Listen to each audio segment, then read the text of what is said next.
Supreme court ने electoral bond को लेकर के जो फैसला सुनाया उसके बाद से कई पार्टियों में हलचल देखने को मिल रही है। हमारे साथ बात करने के लिए कांग्रेस के वरिष्ठ नेता और पूर्व विधायक रंजीत सिंह रावत हैं। जानेंगे उनसे इलेक्टोरल बॉन्ड का आखिर ये फंडा क्या है। सर, सुप्रीम कोर्ट ने जिस तरह से एक बड़ा फैसला सुनाया इलेक्टोरल बॉन्ड को लेकर के, उसके बाद से कई पार्टियों में हलचल देखने को मिल रही है।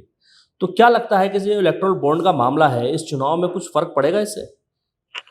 देखिए, ये भ्रष्टाचार को कानूनी जामा पहनाने वाला मामला है। जो पहले किसी भी कॉरपोरेट को अपनी बैलेंस शीट में एक नियमित राशि ही जो है वो पॉलिटिकल पार्टियों को चंदे के रूप में दे सकते थे और उसकी जानकारी कोई भी मांग सकता था।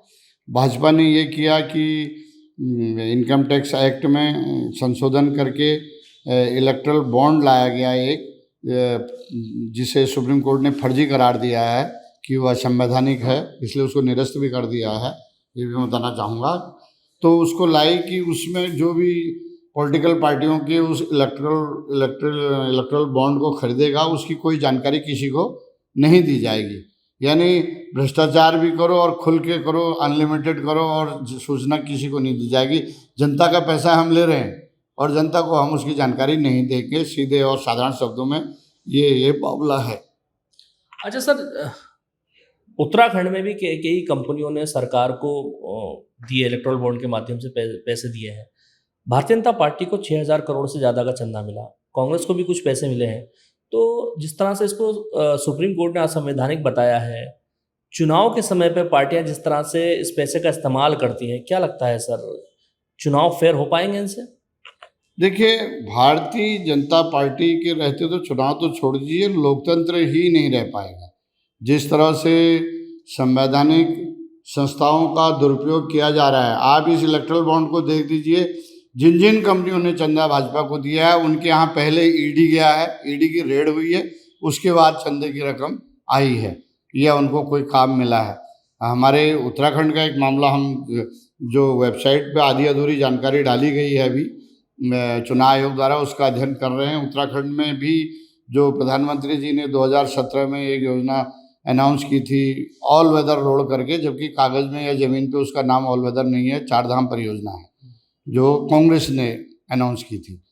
तो उस पर अपना ठप्पा लगाने के लिए उन्होंने ऑल वेदर कर दिया और जब इनकी यहाँ प्रदेश में सरकार बनी तो उसके बाद उसका काम शुरू कराया गया और आंध्र प्रदेश की एक company Navayuga engineering company private limited को उसका जो है काम दिया गया, जिसने काम मिलने के बाद 2019 में भाजपा को 30 करोड़ का चंदा जो है इलेक्टोरल बॉन्ड के माध्यम से दिया। उसके बाद उस कंपनी को ऋषिकेश कर्णप्रयाग रेल परियोजना का काम भी दिया गया और जो सिलक्यारा टनल मामला अभी हादसा भी आया था, चर्चा में आया था, उस सिलक्यारा टनल की अवधि 2022 तक उसका काम पूर्ण होने की थी, काम अभी तक भी पड़ा हुआ है, तो उसको 2024 तक का एक्सटेंशन भी दिया गया। तो उसके बाद 15 करोड़ का एक बार और 10 करोड़ का एक बार जो है वो इस कंपनी ने, नवयुगा इंजीनियरिंग कंपनी ने फिर जो है बीजेपी को चंदा दिया है। अभी तक जो जानकारी आई है उसके अनुसार 55 करोड़ रुपया बीजेपी को कंपनी दे चुकी है। ये भ्रष्टाचार का खुला मामला है और काम के बदले सेवा या उपहार देने का मामला है। इसलिए माननीय सुप्रीम कोर्ट का आभार जताते हुए हम उनसे निवेदन करना चाहते हैं कि वो स्वयं, सरकार से तो कोई उम्मीद है नहीं, तो वो स्वयं इसका सोमोटो नोटिस लेते हुए इन भ्रष्टाचारियों के खिलाफ कार्रवाई करें। चलिए, हमारे साथ पूर्व विधायक रंजीत सिंह रावत थे, जिनका कहना है कि जिस तरह से इलेक्टोरल बॉन्ड के माध्यम से लेन देन का मामला सामने आ रहा है, उसको लेकर के सुप्रीम कोर्ट को किसी निष्पक्ष एजेंसी से जांच करानी चाहिए।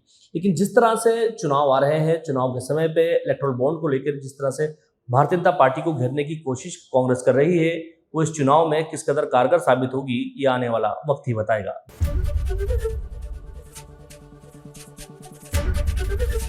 एबीपी गंगा, खबर आपकी, जुबान आपकी।